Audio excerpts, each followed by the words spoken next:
Hello, and welcome to the second video looking at the Advanced Fighting Fantasy Adventure Creator.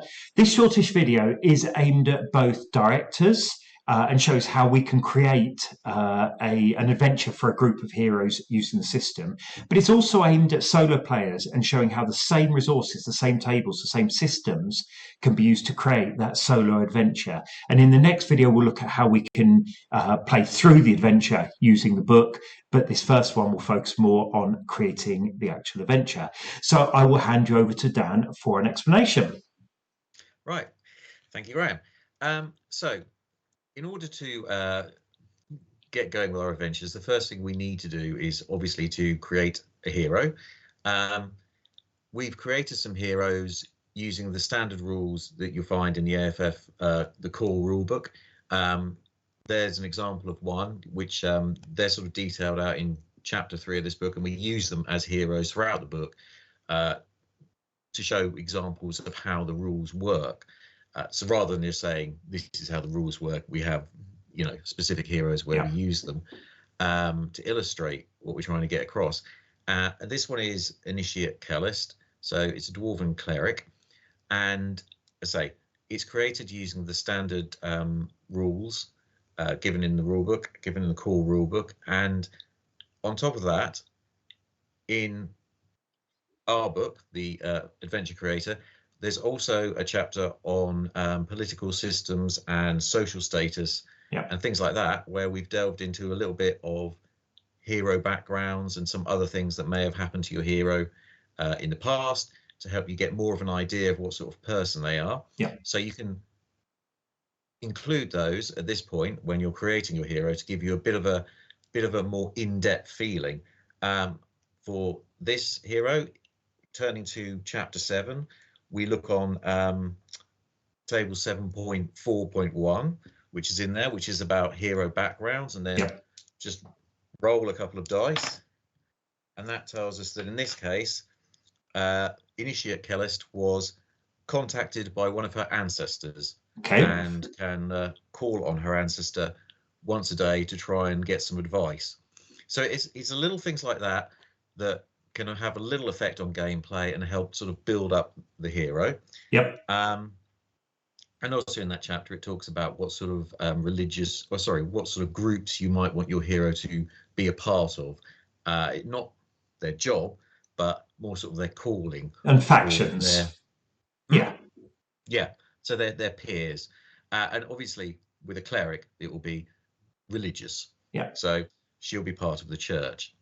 So now we've got a hero. We've got to ask ourselves sort of the obvious questions as to where are they, what are they doing, and why are they doing it? Without being able to answer those, you're not going to be able to have much of an adventure. So if we talk about the first one of those, sort of where are they? Well, you can choose where you want to start your hero. It's up to you whether you want to start them in a city, out in the wilds, or next to the entrance of a dungeon, ready to just go off and go through a dungeon. Well, there are game books, of course, where the opening passages you find yourself standing at the doorway of a dungeon. Enter now sort of thing. So absolutely. And I mean, I say there's loads of different options in the book, different ways to use it, and it's up to you if you want to sort of just do everything randomly or make some of those choices.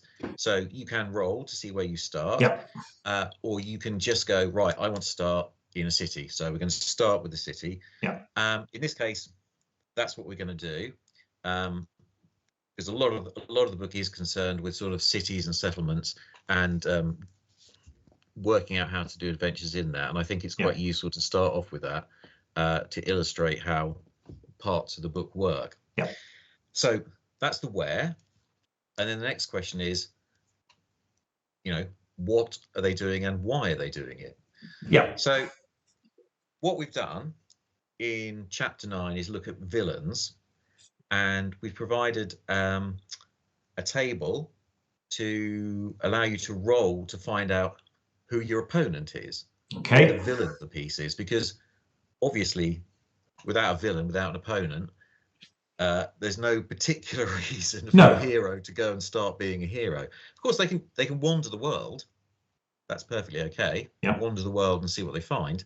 But if you want to play a game where you've got a specific villain or opponent to face off against, then you need someone. So it's always better having that big boss to aim for, whether it's in fiction, movies, whatever. There's always normally someone to focus your attention on. Yeah, and whether you're playing as a solo player or where you're playing as a director with a group, having someone there, even if you don't sort of use them directly in the adventures, it allows you to think about the adventures, and sort of it might prompt you to go, okay, well, you know, your opponent is such and such, right? What sort of things would they be doing? Yeah. So it's a useful way of setting up your missions, setting up your quests. Here in chapter 9, we look at villains. We've got some example villains, and we've also got, in the second part of that chapter, the way to make your own villains. Yeah. Sort of some rules where you just roll through, and that will generate a villain for you. In this case, if you look at this table, again, you just roll to see, just roll on the table, and it will come up with an example of a villain. And if we just take a couple of dice, we roll, and in this case, the villain we come up with is the Nest Mother, who's Queen of the Ratmen. And we have the description there. Yeah. So if you turn to once you've worked out who your villain is, you turn to that section, you look at the description. Now, the description isn't just a physical description or a description with statistics. It's got some, well, lots of additional details there to try and help you run the villain and to find out what they might, or think about what they might be doing, or to find missions just randomly related to that villain. So you can see with the Nest Mother description, it's got the physical description, but it's also got a table for missions, and it's got things like the retaliation and the henchman. So it's sort of telling you not just, okay, this is the bad guy or the bad rat in this case, but it's giving some actual rules about things that they will do and how it might fit into a campaign. Yeah, exactly. So I say, if you're a solo player, you're just going to go straight onto the table with the missions. Yeah. If you're doing this as a director with your own campaign and your own group, you'd read through the description and the various factors and try and work out how that's going to fit into the other things you're doing, or what you want to do. But if we just follow this through, so if we now follow through from that to the mission table in chapter 10. So chapter 10 covers missions, where we've given a broad overview of how you create missions, and also some example missions for you to run. Well, quite a few example missions. And these are meant to be not just sort of like, the example missions are not meant to be just short, you know, go there, do that, but sort of more involved quests where you've got a number of tasks to complete. And at the end of that, if you complete the task successfully, you get a chance to fight the villain. Possibly. This is one of the features of these, or the consistent features of these, is that you may not necessarily get to fight the villain. Oh, Graham, sorry. Arthur. So one of the features we've tried to include in the system is the idea that you don't always get to fight the bad guy at the end of every quest, because it's just simply too straightforward. If you do a quest, you fight the bad guy, and then that's kind of it. So we've tried to include that. And if you look in the villain descriptions, the one we just saw with the Nest Mother, you'll see all the villains have this idea of having combat tactics or battle tactics, and it usually involves something which triggers them to leave combat and get away from you. So you may not get to fight them, and even if you do fight them, they may run away. Because you know they've got their own things to be getting on with. And that can actually then help to build the next adventure, because you can then just use the same villain for the next set of adventures and hope that you Exactly. manage to track them down that time.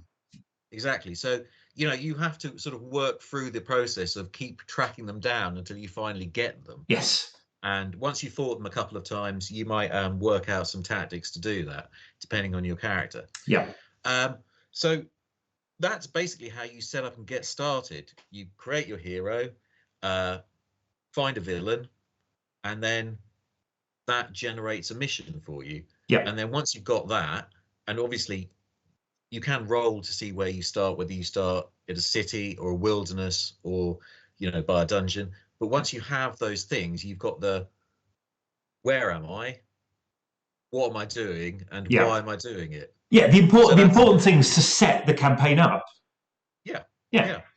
And so the last picture we have on here is the map. So I think for the next video, the short run through we will do to give an idea of how you can use it for solo play, I think we will be starting in the city.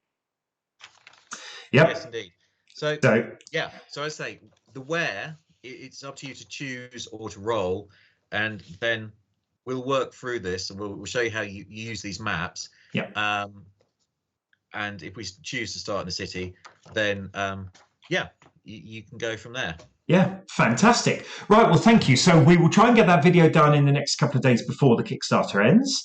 And we will speak to you soon. Thank you. Yep. Cheers. Thanks, Graham.